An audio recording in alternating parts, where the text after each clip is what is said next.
जिन्होंने पहली मदद की तो गोविंद से कहने लगे हमारो हमको इतने अंदर हमारे बल लाए कि हम तो कुछ सहारों में सके और हम देते हमने दे लिया। एक बार ऐसे सुखदेव जी महाराज कहते हैं कि राधा रानी खड़ी कृष्ण के सामने, राधा रानी कृष्ण के सामने खड़ी और मैया और वृषभानु जी सभी वहां पर खड़ी है। जब मैया यशोदा ने कृष्ण को देखा और राधा रानी को देखा, यशोदा मैया कहने लगी सब अपनी मदद कीजिए, सब अपनी ताकत आजमाओ, मेरो कान्हा की मदद करो, सब अपनी अपनी लाठी लगाओ। मैया कहती है, मैया का मन नहीं मानता कि मेरा लाला बहुत छोटा हो। जब इतना कहा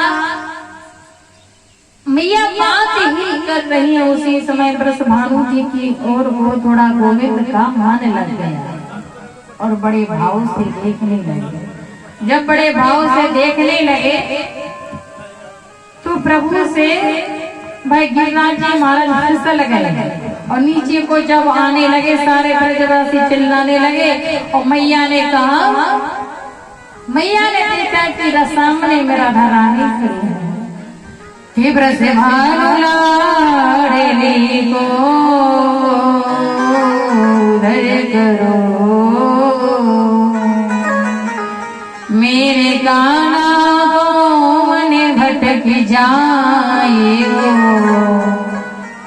मेरे लाल को मन भटक जाए।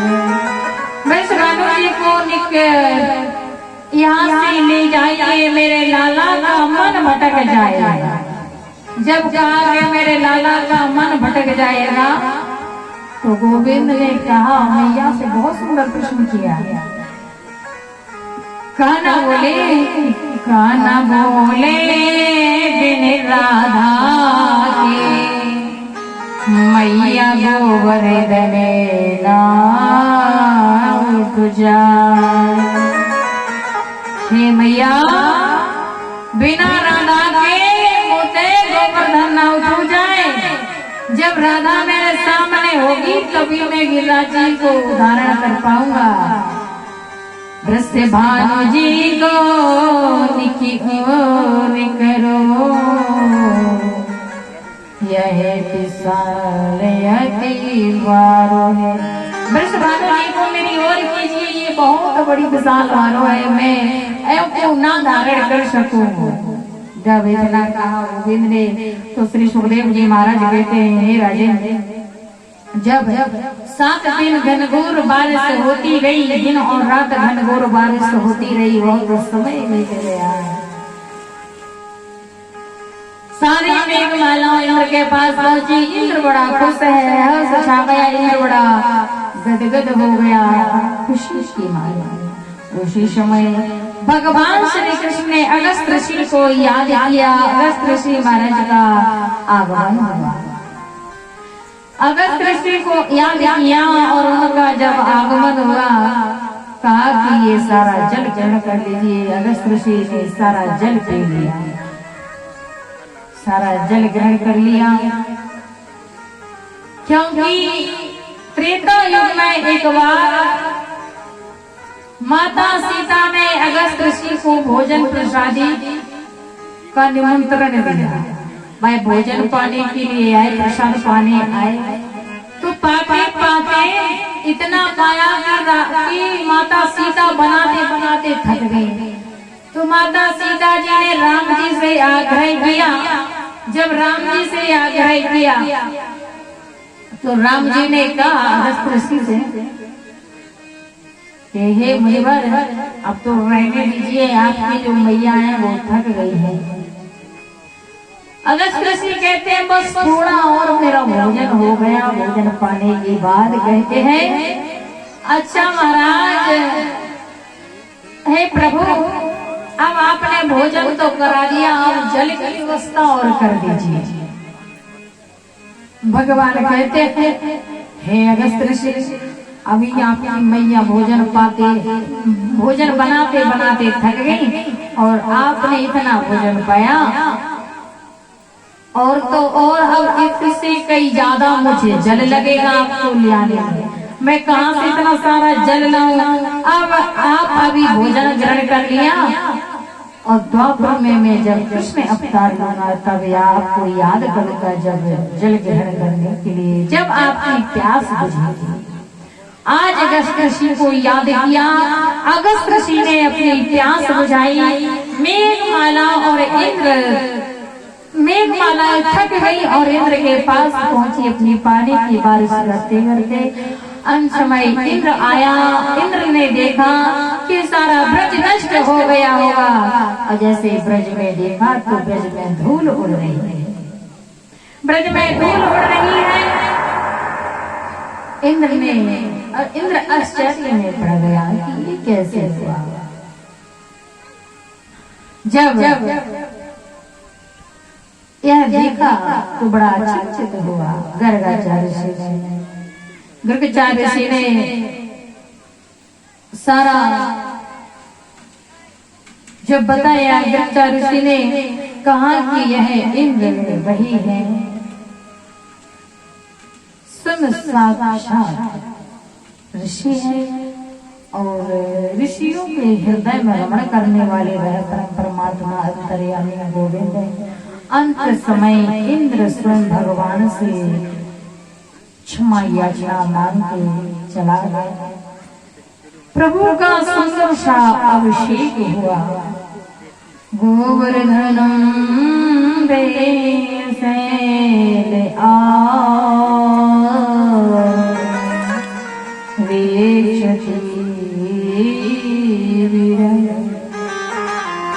नमस्ते तुभ्यं भगवते पुरुषाय। हे प्रभु बातें और बातों में कृष्ण पति। हे प्रभु आपकी माया का ब्रह्म आदि पार नहीं पाते। ये दृष्टि का भव सागर है, ऋषि मुनि भी गाते। हे दीन दयाल करीले अधम है और दे अभिमान। जग के पालकी ब्रज में रक्षक हुआ शर्म से पानी। गोविंद कहते गोविंद के दर्शन करके इंद्र बड़ा गदगद हुआ और प्रभु से नाना प्रकार से कहने लगा, प्रभु मुझे बहुत शर्म आ रही है, मैं किस मुख से कैसे आपके सामने और कैसे मैं आपको प्रणाम वंदन अभिनंदन करूं। भगवान श्री कृष्ण ने इंद्र से को बहुत सुंदर सा दर्शन दिया और प्रभु ने कहा, आगे चल के इसके सुखदेव जी महाराज कहते हैं, राजन परीक्षित प्रभु कहते ऐसे ही बाल लीला की प्रभु ने कि सभी के अंदर प्रेम भाव जगा दिया कि भगवतम तारात्रे भव सागर दो विक्षयतन दे माया। गोविंद ने जब शरद ऋतु पहुंची, चमेली आदि फूल खिल उठे, सुहानी रात गई और भगवान ने युग माया का आश्रय लेके और रास की ग्रहों को इच्छा की अनुमति दी डोले अत्रते भुवने पवन सुखदाय लखिता ते चतुराय तेरे भवन ते हैं बिनु जाते सुन गोपे तोरे उठी भगवान श्री कृष्ण ने योग माया का आश्रय लेके और रास लीला का प्रारंभ जैसे किया तो प्रभु ने सुंदर सी मुरली बजाई। सुंदर सी मुरली जब बजाई, बांसुरी बजाई गोविंद ने, तो सभी अपने अपने घर से ऐसी अपने अवस्था में आते कहते हैं बाजी ना के उठी वीरे अब भारी बाजी देख जमुना के तीर बाजी जमुना बाजी बाजी नंदगांव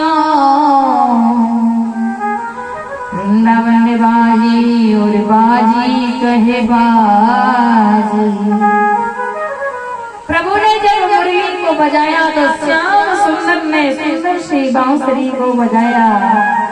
सभी गोपियां अपने घर से जिस अवस्था में उसी अवस्था में चली आती हैं।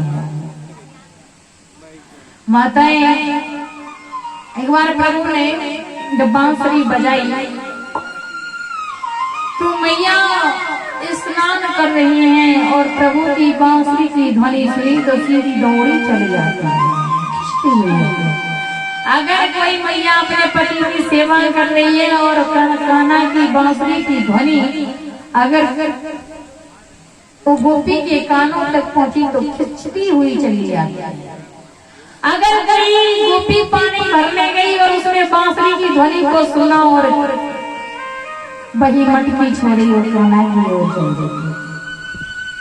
अगर कोई अपनी सास की सेवा कर रही, ससुर की सेवा कर रही तो वो सेवा छोड़ के चल देती है। भोजन बना रही है माता तो भोजन नहीं बनाती और सीधी उस भोजन को छोड़ के चल देती है। अगर कोई गोपी अपना श्रृंगार कर रही तो वह श्रृंगार को अधूरा ही छोड़ के चल देती है। अगर नहा रही तो गीले वस्त्रों में चल देती है, स्नान कर रही है और गीले वस्त्रों में चल देती है। जैसे सुनते हैं जो जैसी है मैं अपनी अवस्था में ऐसी ही चली आती है। गोविंद ने कहा आओ देवियों आपका स्वागत है, आपका आगमन कैसे हुआ। एक गोपी ने कहा कन्हैया तुम्हारी बांसुरी की ध्वनि सुनी हम सीधी दौड़ी दौड़ी चली भागी दौड़ी चली जाते। गोविंद ने कहा कि अपने माता पिता यक्ष स्वामी सखा तुम्हें एक नाथ हमारे। जब प्रभु ने कहा कि आप जाइए अपने पति की सेवा कीजिए तो कहते हैं आप ही हमारे सब कुछ है, पिता हो और आप हमारे स्वामी हो, एक आप नाथ ही हमारे हो। जिनके कछु आधार नहीं तिनके तुम ही रखवारे हो। प्रभु हम आपके अधीन हैं, आप ही हमारे सर्वश्रेष्ठ गोविंद हैं। गोविंद ने कहा देखिए देवियों जाइए अपने माता पिता अपने सास ससुर की सेवा करना। कहते हैं हमें नहीं जाना प्रभु, हम अपना सब कुछ छोड़ के आपके चरणों में दौड़ चले आए। हमारे गोविंद ऐसे सुंदर सरल सटीक प्रभु बड़े जितने भी सामने ऊपर से उतने कई ज्यादा चालाक है। आज गोपियों से कहते हैं कि आप चली जाओ। बांसुरी की ध्वनि बजाई, बांसुरी को बजाया, सभी गोपियां खिंचती हुई आती हैं और इधर प्रभु कहते हैं कि चल ऐसे सावरा है। जब सावरा ने कहा कि हे गोपियों जाइए आप अपने पतियों की सेवा करना, कहते हैं अरे कन्हैया अगर हम चले जाएंगे तो हम भोजन बनाते हैं और उस समय अगर आप बांसुरी की ध्वनि बजाते हैं, बांसुरी को बजाते हैं तो जो लकड़ियां वह चूल्हा में लगी रहती हैं उनमें से पानी आने लगता है, वह बहने लगती है। तुम्हारी बांसुरी की ध्वनि को सुनकर हे प्रभु हम अपना भोजन नहीं बना पाती, अगर हम कहीं अगर पानी भरने गए तेरी बांसुरी की ध्वनि को सुना हम सीधी दौड़ी भाग चली आती हैं गोविंद, हम अपने आप को रोक नहीं पाती। हे गोविंद एक बार राधा रानी को क्रोध आ गया और राधा रानी को अभिमान आया और राधा रानी